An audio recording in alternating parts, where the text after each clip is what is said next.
So they made some pretty weird new minis. Not like the last ones, which, okay, I'll get to those pretty soon, as they've been in the box too long, but minis in Roblox.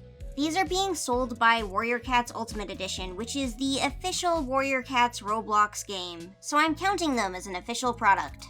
Granted, this shouldn't be a surprise at this point. Warrior Cats Ultimate Edition is an unignorable part of the franchise. It's a piece of Warrior Cats in the same way any upcoming television show or film will be. In updates about the Warrior Cats brand, Coolabee almost always mentions the Roblox game. How much money it's making them, how much traffic it receives, it probably doesn't outsell the books, but it's a huge pillar right now in the continued growth and popularity of Warrior Cats specifically. In fact, according to financial reports put out by Coolabee, Warrior Cats as a book series and product is gaining popularity and financial success that they directly link back to the Roblox game. They say, quote, "Coolabee Group's digital business has grown significantly since 2021, largely because of the success of the Warrior Cats Ultimate Edition game, which was number 2 on the list of top 10 Roblox brand games in July 2023. The game receives millions of monthly visits. It has somewhere around an average of 5,000 players online lately, and due to its nature of already being an online platform, it's seemingly the starting point for a bigger portion of our new and younger fandom members than the books have been for like the last couple years." Which is anecdotal on my end, but with the younger demographic, from what I can tell, it has the YouTube community completely eclipsed. That said, I'm not a person who knows a lot about Roblox. The game's a pretty big deal now, and as someone who's knee-deep in Warrior Cats all the time, it's kind of something that's always on the sides of my peripheral vision, I guess. I've got friends who play Roblox games, but by and large, I am somebody who always felt a bit too old for it even back when I wasn't, so I never took the time to get interested in or invested in the website. So if you find my depictions of these systems lacking, it's because my knowledge on this subject is incredibly surface level. While there are multiple facets of Roblox, clubs, and what they call experiences, game development tools, and tons of other little things, the relevant element of Roblox here is the dress-up doll portion of the website.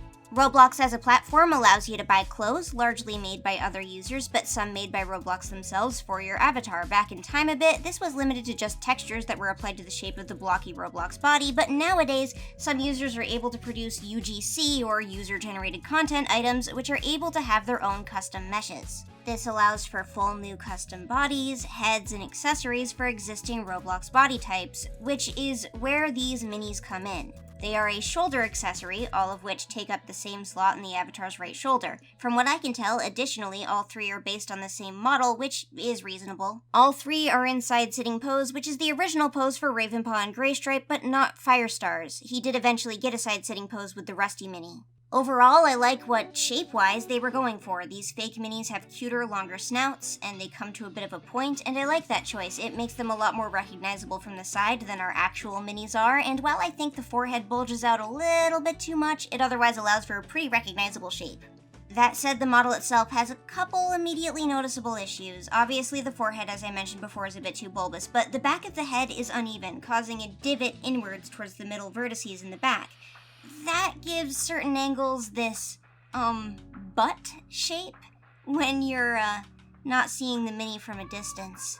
Additionally, the head is fully separated from the body, which is not the case with any Warrior Cats mini, so it looks a little bit off. In general, there's kind of an assumption from me here that whoever made these has never seen the back of any of these minis. Because this mini is digital, it doesn't have seams. Or so you would assume. But it does have, well, its own seams, which are where you would hypothetically cut up the mesh to allow for texture painting. For example, there is a seam around the corner of Firestar's eyes, which is why the line between the fur and the line around the eyes have a sharp difference, but there's a very jagged and pixelated appearance otherwise between colors. When you're working in 3D, different areas can have different resolutions, and when you only have a very small and limited resolution to work with your texture, you need to choose where you're allocating that detail. This level of pixelation is because they seemingly have a pretty small texture. From what I can tell, the UGC texture size limit for an accessory like this one specifically is 256 by 256. This is largely an assumption, as I can't actually find this information or limitations on vertices or poly count on the official Roblox UGC documentation. Only people talking about it. Obviously, as well as they are not molded from vinyl, the cuts around the markings are not present in Roblox Warrior Cats Minis. But let's talk about them individually. First of all, Firestar. He somewhat resembles the mini he's based on. The kangaroo is intact and the colors are approximate, but the differences otherwise are obvious. The most notable change is that this mini, due to being less complex looking, having bigger eyes and a foxier snout, is in some shape-based ways a bit cuter than the real Firestar minis. In other ways, however, they've emphasized things that aren't present in the real mini in weird ways. So it's hard for me to say, but in a shape way, exclusively, I think this is cuter than the original. But as for issues, the first thing is obviously that the colors are totally different from both the original Firestar and the new one. Both Firestar minis have very bright orange bases, and this one is vaguely dull and almost a yellow-orange. Meanwhile, the stripes seem to be the color that the base should be otherwise, and because of the large difference in saturation, it clashes a lot with the base fur color considerably. This is especially noticeable whenever Roblox applies shading to the figure. You can see the strokes from the round circle brush that was used to paint his body stripes, which seems to have been a different brush than his jaggedly cut face stripes, unless those were just erased in. Additionally, there are areas on the face where they don't seem to be colored in.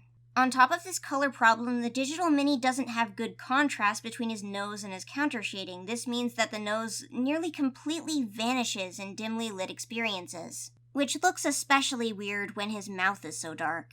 Likewise, while the ears weren't a stunning color in the original, the color they've used for them is also a little bit duller than it should be, and it vanishes a bit in dim lighting and also in bright lighting. But in retrospect, they have more contrast than the muzzle and the nose do, and after going over every mini, this isn't half as bad as what Ravenpaw and Graystripe got on their ears. On top of this, his mouth is very distractingly dark and doesn't have any dithering around it. And it's not really a cute mouth either. It's kind of towing the line of having too long of an upper lip line, like the plushies do. And they're also very, very flat, thin, and long, when being, that cute little 3 shape is a little bit more appealing for a cute cat figure. On the colors front for him, I was wondering if maybe the washed out body color was a choice specific to Warrior Cats Ultimate Edition, because I remember when I tried it 3-4 years ago, before the game was out, I remembered that there was no good dark ginger color anywhere. And obviously Firestar isn't dark ginger, he is flame-colored ginger, but it connected in my brain. So there was this possibility in my head that maybe they didn't want to put any colors on a mini that they didn't have in their own game, but then I went in and I found plenty of acceptable Firestar-approved gingers in their catalog. So they were not being held back by Warrior Cats realism. Not that I would respect any sort of Warrior Cats realism coming from the game that lets my cat have, one purple eye and one blue eye, but the cat is orange. Now, on the quality front, taking a close look at Firestar, his pupils have been allotted a significantly larger area on his texture map than the outline of his eye. Additionally, the textures around his eyes and pupils are uneven and blocky and not quite round. The only way I can really describe these shapes is lumpy. And maybe they do have the same texture area allotted to them, I really can't tell, and the eyes are just smudged? It's really hard to tell here. Either way, there is no roundness to be found in the eyes of Firestar. His mouth as well looks a little bit wiggly, especially compared to the other 2 mouths. While the shape of his forehead stripes match the mini pretty well, he does have a lot of pattern differences as well. His body stripes don't resemble either mini, especially not those on the back of the original Firestar, and he has no stripes on the back of his head like either of the minis. His counter shading, the lighter color that is a slightly yellower, slightly brighter orange, is also dipping above his nose, in between the legs of the kangaroo on his head, which does not happen on either figure. The strangest and most arbitrary thing they did was give him spiky cheek fluff, and I really don't know why. At first I thought it was something to do with their head base, but looking at the other 2 minis, Ravenpaw, who as a mini does actually have slight cheek fluff, doesn't get any. But I soon found out that Firestar is actually the mini with the least problems, so let's move on. Graystripe's mini is strange and messy. Despite having less detail overall than Firestar does in his stripes, everything looks a lot more hasty, wobbly, and strange than on Firestar. They've been given more room for texture around the eyes, but these brushstrokes are not in any sort of straight, cohesive line. They've also left lots of mistakes in the texture painting. There's one at the corner of his eye, within his eye, on the spikes on his back, but the biggest issue here is a massive texturing mistake on his back leg. That said, a big, dense problem like this reminds me a lot of the real early minis, so maybe it's just accurate. He's got the same dark muzzle lines, although not as noticeable and not as wobbly as on Firestar, but Gray Stripe's dark black stripes and eye outlines balance it out, so it's not really a problem here. Oddly, his ears are also outlined in black, even though they weren't on Firestar, and you can see the pink color bleeding out in places from behind them. This looks really bad. He also has some separate seam issues. These become visible mostly at a distance when you zoom out just a bit. I know how this happens because I do it all the time. You can't just dye an area of an existing texture map an exact color in Blender. You need to color in the edge of it just a little bit too, so it doesn't take from there as well. His fur and muzzle colors are noticeably lighter than on the real minis, with there being significantly more contrast between the base color and the counter shading, which has become so light that in some contexts you could mistake it for white. His nose is also much lighter and more saturated than on the real mini. He's got a real Rudolph thing going on here, especially when entering dimly lit areas.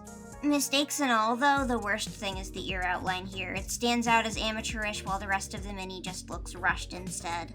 The resolution is just too small for an outline like this. And finally, on to Ravenpaw. Much like the original Ravenpaw mini, Ravenpaw here is more of a dark gray than a black, and the stripes on Gray Stripe are darker than his fur is. The fluff that the original mini had isn't present, neither is, unfortunately, the snake, or Ravenpaw's cute little teeth, which, despite everything, both the old mini and his ugly, flattened new mini have in real life, which is incredibly sad.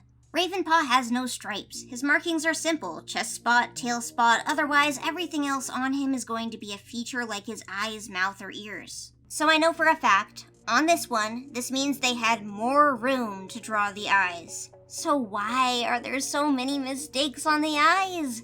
How fast did they make this texture? Even if it's 100% true that the mesh is what's making the texture so lumpy, which I doubt, these are mistakes, and weird ones, when it's the only thing you needed to focus on with this model at all.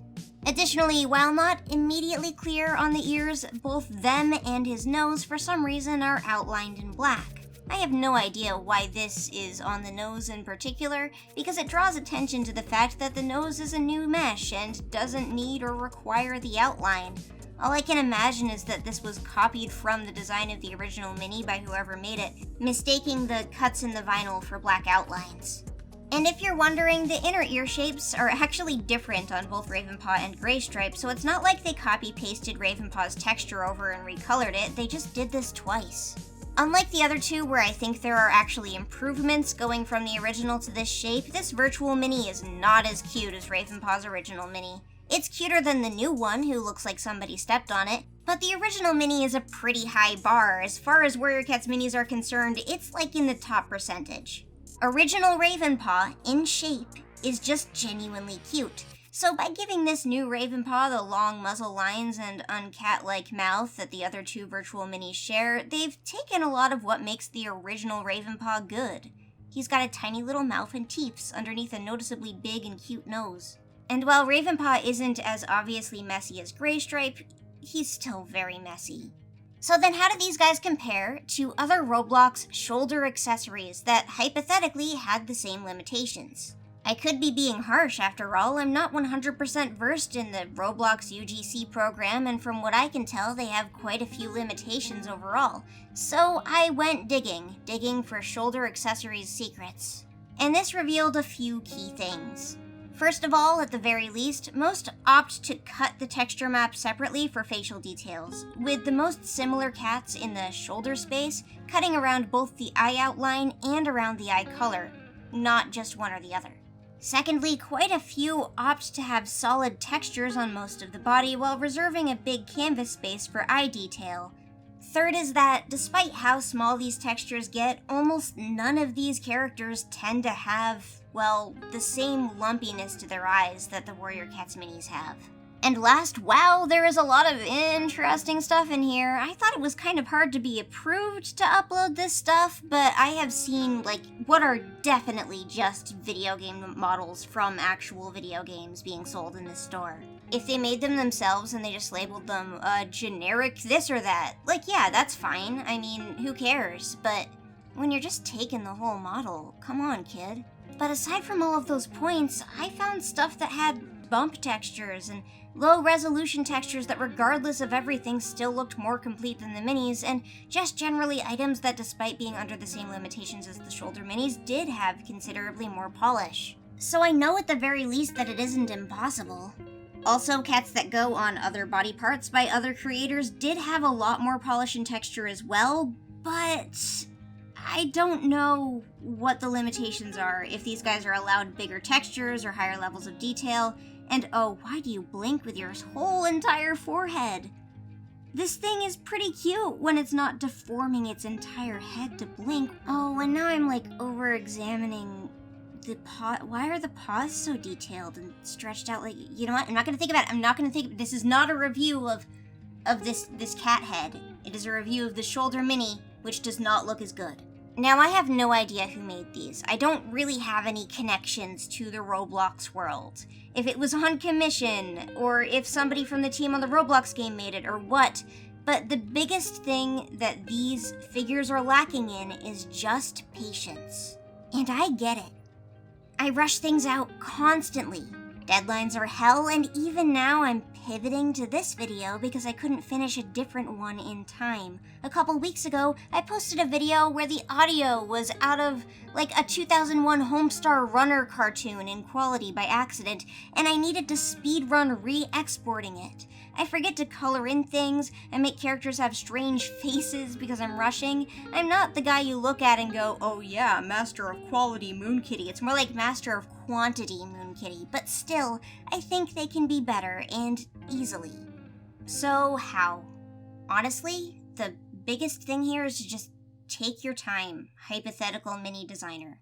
Don't rush it. Double check the object for mistakes. Send it to somebody else to look over if you can't tell. Make sure the edges of your texture paint are bleeding over just a little so you don't get those seam issues.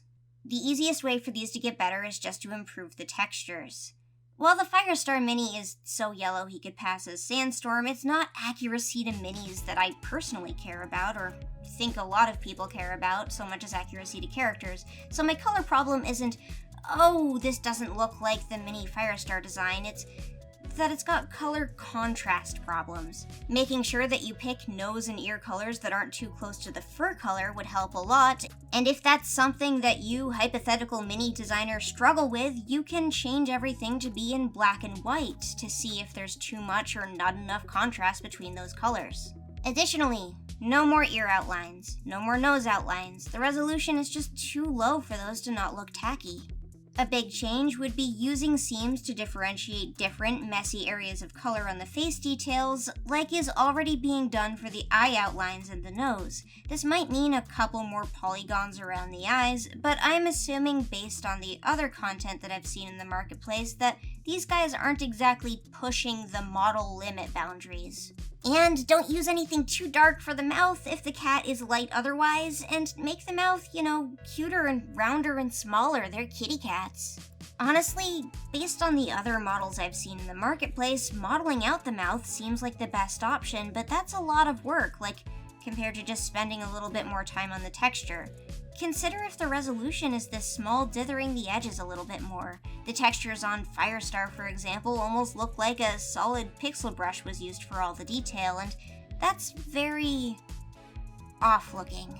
My final note would be that, judging by how different these minis are from real ones, I'm guessing that incorporating elements of design that the real minis have is more of a choice than a restriction. I would get rid of the whisker pads or just make them smaller as they're not very cute at this level of detail, especially if they're very dark, and consider, having fun with it. The stripes on Firestar look like they were put there by somebody who did not care what they looked like. But putting stripes on is fun. maybe not if you only have, I don't know, 14 minutes left to create the mini model textures, or they're going to shoot you into space with their airlock cannon. But otherwise, I think there's a lot of potential for, just having fun here. Being able to make your own official virtual merchandise sounds like a blast. Assuming it was even a Warrior Cats fan who made these. I always just assume that the people making the Warrior Cats Ultimate Edition game are fans of Warrior Cats, but I'm not 100% sure on that. But seemingly, there's fun to be had here. There's creativity to be had here. You could make fake minis that have the poses from the Warrior Cats cat maker where they're standing up or using their claws. Especially when, technically, the Firestar mini that's here doesn't exist. Nor does the Ravenpaw mini. A side-sitting Ravenpaw without teeth or a snake, a side-sitting Firestar who doesn't have a collar. These don't represent real products, so why don't you just do whatever you want? I have no intention of discouraging whoever made these from making more. I think that they should make 10,000 more, and I hope they improve from here. I look at these and I just see a lot of mistakes that I have made and a lot of mistakes that I keep making while using Blender. I'm in the same boat. I could have made these minis and I could have made every single mistake on these minis, easily. So I don't look at this and say, oh, grr, this product is so bad, grr, or anything like that. It is something that is seemingly, technically, officially being sold by an official Warrior Cats representative of some sort. So if they make more, I'll look at them again and I'll talk about them again. I just hope that if they put a few more out, they take their time this time.